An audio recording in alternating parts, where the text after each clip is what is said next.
This is My Valentine, and you're watching Stephen Blocker's channel.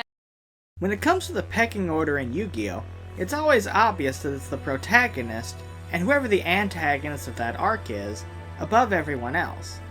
But have you ever wondered just how the other minor rival characters compare to each other? Who would win if it was just a normal tournament without Yugi, Joey, or Kaiba's involvement? Well, I have our answer. For a brief moment in the Yu-Gi-Oh anime, we see a glimpse at the official power scaling of our recurring characters, their ranking, and their top monsters. We usually just only see the heroes duel, while these rival characters often get very little, if any, screen time, usually just being used as stepping stones for either the protagonist or the antagonist. So let's analyze Yu-Gi-Oh's true mid-card division, the official power rankings of everyone involved. This specific shot takes place in episode 55, when Yugi faces off with the Exodia Rare Hunter, aka Seeker. We see Seeker on a computer going through the participants' profiles, where we get a glimpse in their ratings along with their rarest card. These stars represent the duelist's ranking. 8 stars is the maximum you can achieve, while 5 is the bare minimum to qualify for the tournament. So it's a brief shot, but it's also very telling of everything we need to know. Let's start off with who's unranked. First we have Esparoba. He does not appear in this shot, however, when Serenity and Tristan watch the duel's feed, we see Esparoba's rank. He's a level 6, and we don't actually see his ace monster, but I'm 99% sure it's Jinzo. And I think Roba, being a 6, actually fits really well. After all, he's seen defeating Rex Raptor, and he has a reputation already, so we know he's at least a semi-high profile duelist, so it works. At the bottom, also unranked, is Joey Wheeler. He's given a 1. Though I assume that since Kaiba helped write these rankings, he intentionally gave Joey a trash rating because Kaiba's feelings on Joey are kind of a running gag in the show. Although practically, it does make sense as Joey's biggest accomplishment is obtaining a finalist ranking in the Duelist Kingdom tournament. But aside from that, he has no other big wins. In the National Championship, he did notably poor, so poor that it was actually a running gag in the Japanese version, and his duel against Kaiba, he did terribly. Like, he just kept throwing monsters into Kaiba's much stronger monster blindly, without even taking into account their attack strength. I feel like Kaiba took that duel as just a showcase of Joey's skill.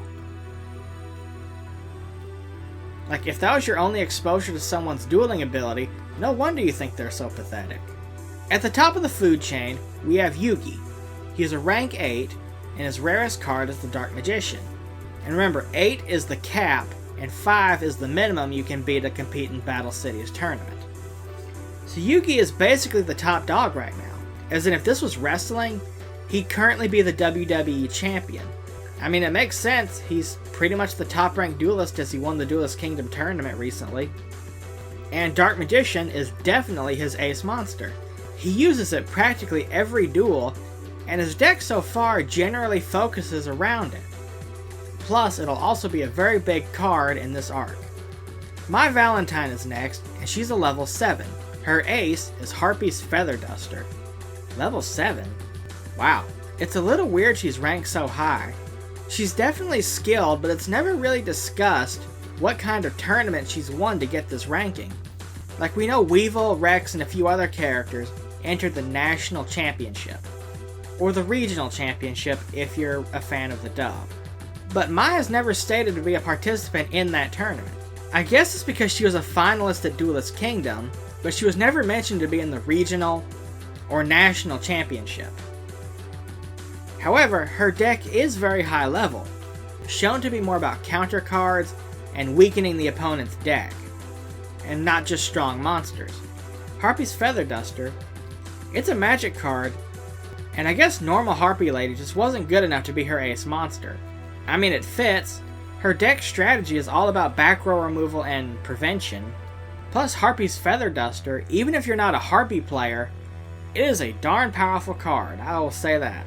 Especially for this era of Yu-Gi-Oh, where back row removal just wasn't really a thing. Can you imagine using this against any other deck this season? It would break pretty much everything. Especially in this era where back row removal is super uncommon. So many decks rely on continuous trap cards, and being able to destroy just one back row card is powerful enough. But with Mai, she can destroy all 5 of them. Yeah, that's overpowered right there.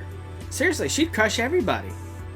Basically every strategy the protagonist faced could be weakened with Harpy's Feather Duster, as shown in her duel with Yami Merrick, where she dismantles several strategies employed by the rare hunters that in earlier duels gave Yuki and Kaiba both trouble. No wonder almost every duel Mai loses is due to plot armor. Her deck is flat out broken, she'd crush everybody. Next up we have Weevil, also a level 7, and his rarest card is Great Moth. Yeah, not perfectly ultimate Great Moth, just plain regular Great Moth, with 2600 attack. Seriously, no Insect Queen? Technically he doesn't even use Great Moth in this season, nor does he ever use it again. But instead using its perfectly ultimate form. My guess is they didn't want to spoil his duel with Joey by showing either Insect Queen or perfectly ultimate Great Moth. Or maybe Kaiba Corp just wasn't aware of the perfect form. As Weevil himself said in Duelist Kingdom, he almost never uses the perfectly ultimate form, just the regular form. That, and in his only duel in the Duelist Kingdom tournament, he uses only Great Moth, and he's eliminated after that first duel. I mean, being a 7 can be a little strange, considering that Weevil is basically the quintessential jobber of the series, but he was also the national champion, so I guess it's a good enough ranking. Those are the only 2 ranked level 7, so I think it's fair to say that in regular traditional tournaments, not involving world domination or whatever, these 2 are likely always going to be the favorites and the potential winners. Rex Raptor, level 6, and Serpent Knight Dragon is his ace monster. Second place in the regionals, so no comment there on why he's a 6, but of course dinosaurs were also a horribly unsupported type, even back in the day. Serpent Knight Dragon also makes sense, as it's the most powerful card he had left once Joey Wheeler took his red eyes in the duel.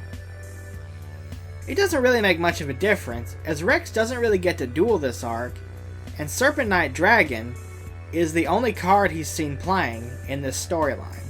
So I guess there wasn't really a reason to come up with something new. And it was also stated that this card is actually a prize card for tournament winners. So that definitely plays up the rarity. Mako is also a level 6, and he uses Fortress Whale as his ace monster.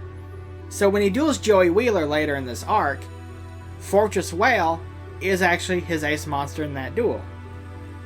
So it's accurate. But that brings up a point. They were okay with spoiling his ace monster here, but they weren't going to spoil Weevil's Insect Queen. Did Mako use it in his off-screen duels? It's possible, as Mako still had star chips left after losing to Yugi in the Duelist Kingdom tournament. So maybe whoever eliminated him forced him to use it as a last-ditch effort. Because remember, when Yugi fought Weevil, they both bet all their chips in a winner-take-all situation. But Mako only bet a couple of his chips, and he had a couple left to spare. But one other point is that Weevil actually did have an ace monster in Duelist Kingdom, which was Great Moth. Mako, on the other hand, didn't have an ace monster. You see, instead of using an ace powerful monster, he used a bunch of regular water monsters and hid them underwater to give them an advantage. In fact, the most powerful card he had in that duel only had 1800 attack. In fact, it was even featured in the episode title of the Japanese version. So that's it for the rank 6s, including Esparoba, who I mentioned earlier. The folks who can do well in a tournament, and maybe even beat other named characters, but aside from that, they don't really contribute anything. Lastly, we have Bones, who is the lowest ranked with 5 stars. So Bones doesn't really have any major accomplishments, lore-wise at least. His ace is, strangely, Call of the Haunted. It's weird, because aside from My Valentine and Harpy's Feather Duster, he's the only one without a monster as his rarest card. Instead, he uses a magic card, Call of the Haunted. It was a big help in his duel against Joey in the last season, but it literally never comes up once this season. Last season, it was his best card, and the only real boss monster he had was Pumpkin the King of Ghosts, which actually didn't even destroy any monsters. Instead, all it did was boost up his own zombies. In fact, it was Dragon Zombie doing most of the heavy lifting in that duel, but it only had 1600 attack, so obviously I don't think it could be the ace monster. Especially since it's too generic to be a boss monster, and I don't even think it was a real card anyway. It was just a dragon that Bones had in his deck that got turned into a zombie. Plus, he never actually won any duel in the canon. He wasn't even in any prior tournaments, and in Battle City, he didn't even win his locator cards. He chose to dress up as a ghoul and scare people to get their locator cards instead. So yeah, he definitely earned his low 5th place ranking. So that's it for the old Duelist Kingdom rivals, right? Wrong. We're not done yet. Because most interestingly, we have bios for characters who never even duel one time. Sid and Zygor, the often forgotten henchmen of Bandit Keith. Don't feel bad if you forgot them. I forgot them too. Zygor and Sid are both level 5. Like Bones, they haven't really got any defining wins in the story. Zygor's ace is Twin-Headed Thunder Dragon, and Sid's is Firewing Pegasus. So basically, a very powerful but standard fusion card, and a very generic Fire Beast with no effect. All we can really take away of this is that Zygor must be a huge fan of Yu-Gi-Oh! Forbidden Memories. Okay, really though, these monsters are not used in this arc, and Twin-Headed Thunder Dragon is actually only ever used much later by Seto Kaiba, while Firewing Pegasus is never used in the anime in any capacity. But in the video game Yu-Gi-Oh! Capsule Monster Coliseum, which I did a Let's Play for, it's the card you unlock for being undefeated for half the game. But, given Sid's design and bright red hair, it makes me think he might be some kind of pyro duelist and a wielder of the fire attributes, kind of like the opposite of Mako, who uses water. While Zygor might be like Rex, with his more emphasis on powerful cards with no effects, fitting his typical dumb guy look and voice. Or maybe he's like Johnson from the Big Five, in that he just likes to fuse monsters rather than tribute. Really though, I feel like the writers just threw in some random high-level monsters that they didn't actually have plans on using for the series, plus weren't actually ridiculously hard to summon. As Firewing Pegasus, like I said, is just a 1 tribute monster, and Twin-Headed Thunder Dragon is a fusion. I feel like these 3 duelists might actually be on the level of those faceless NPCs we see dueling throughout the city. Just think about it. You have to be a rank 5 to compete in Battle City, right? Well, we see all these nameless people participating in Battle City. So therefore, all these faceless background characters and NPCs at least have some skill at dueling. They're ranked 5. Overall, the ratings and rarest monsters make a lot of sense. Yugi being an 8 for basically being the world champion of dueling, Weevil and Mai for being pretty much the highest level rival characters and normal duelists there is, Rex and Mako for being the 3rd tier mooks, and then Fodder, Jobbers, Bones, Sid, and Zygor being the lowest. As for the other participants in Battle City, let's go through them real quick.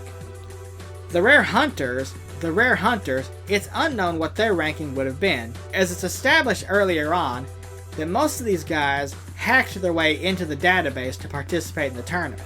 So really, they probably don't have much of a record to speak of, as they're mostly underground mercenary types. This would also include Odeon and Merrick, as the rare hunters also run one of the card shops giving out duel discs.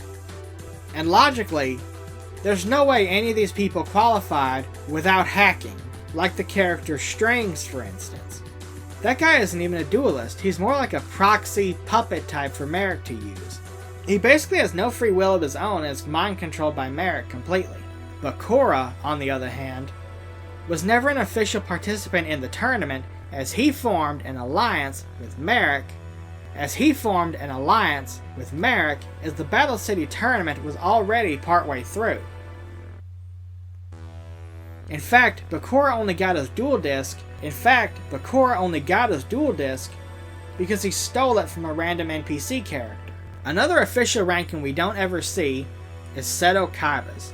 However, due to the fact that it's literally his tournament, I wouldn't be surprised if he gave himself a 9.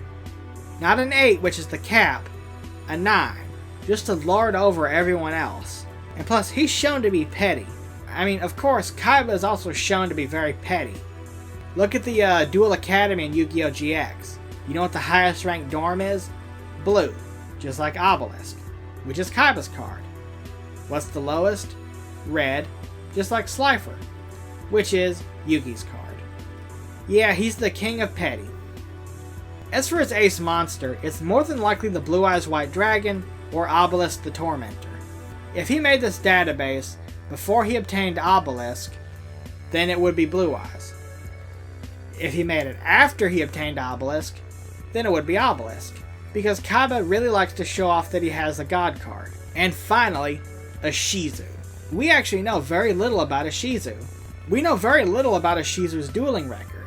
In fact, I feel like most people just assumed she never actually dueled, up until we see her actually duel, much later after her introduction.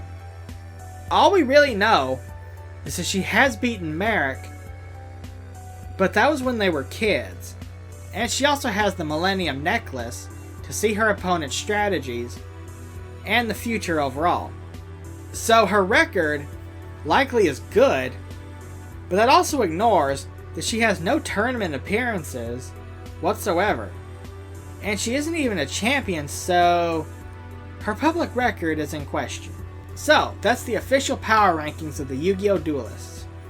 It goes deeper than you thought, didn't it? See you next time, folks. Have a good one. I hope you enjoyed.